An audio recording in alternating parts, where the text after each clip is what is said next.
ang report ko po is all about literature grammar integration, the four-prong approach. So, one approach to integrating literature in the language class is the four-prong approach.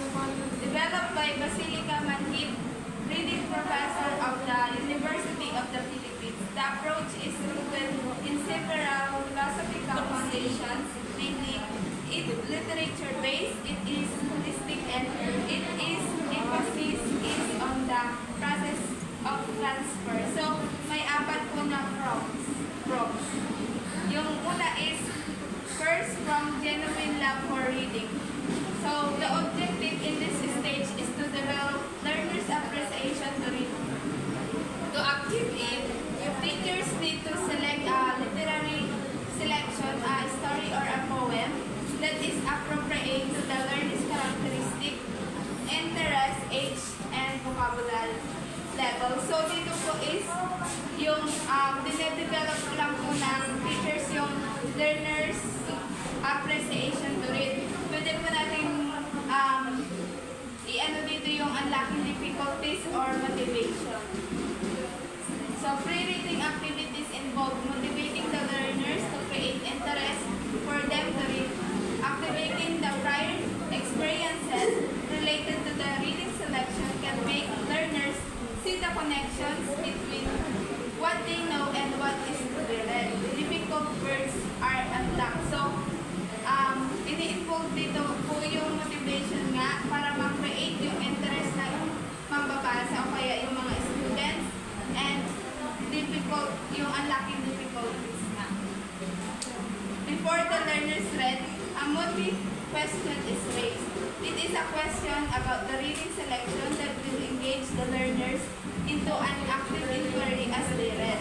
So dito po is magbibigay ng question yung isang teachers para masagot ng mga student para makomprehend nila or mas lalo maintindihan. For example po dito na mga tanong is, what is the story all about? What does the main character want to achieve? Then, learners read the selection while reading. Readers monitor their reading if they comprehend it, guided by the motive question. So, pang second po is second from critical reading. After the reading the selection, the teacher engages the learners to process the reading activity. It involves both reading activity. So, dito po sa second prong is nadidevelop na yung critical thinking ng mga students. So, pagkatapos silang magbasa is magbibigay yung teacher ng mga katanungan. So, the learners answer the motive question, then they answer different types of reading comprehension questions. So, ito po yung literal questions, whose answers are directly found in the selection read. So, itong literal question is makukuha nila yung answer nila doon sa selection na binasa nila. For example, what happened when Berto released the bird? What incident made father realize he was wrong? So, pangalawa naman po is interpretative questions. Reading between the lines, questions that require learners to make inferences using the information or details found in the selection read. So, ito pong interpretative question is nire-require ng learners na mag-make sila ng inferences using the information na kanilang binasa.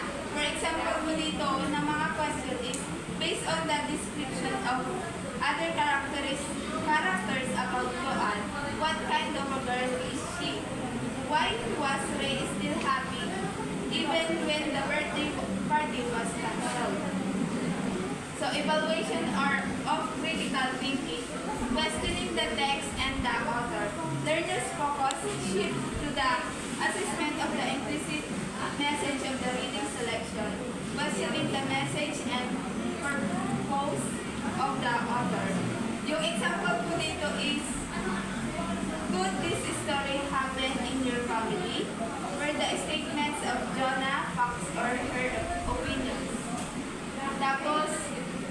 is pang-apat, application or value integration. Learners associate the story to their own experiences in life. So dito po is, kaya nga po sa DLP or kaya magtuturo po tayo, dapat nakarelate yung experiences nila.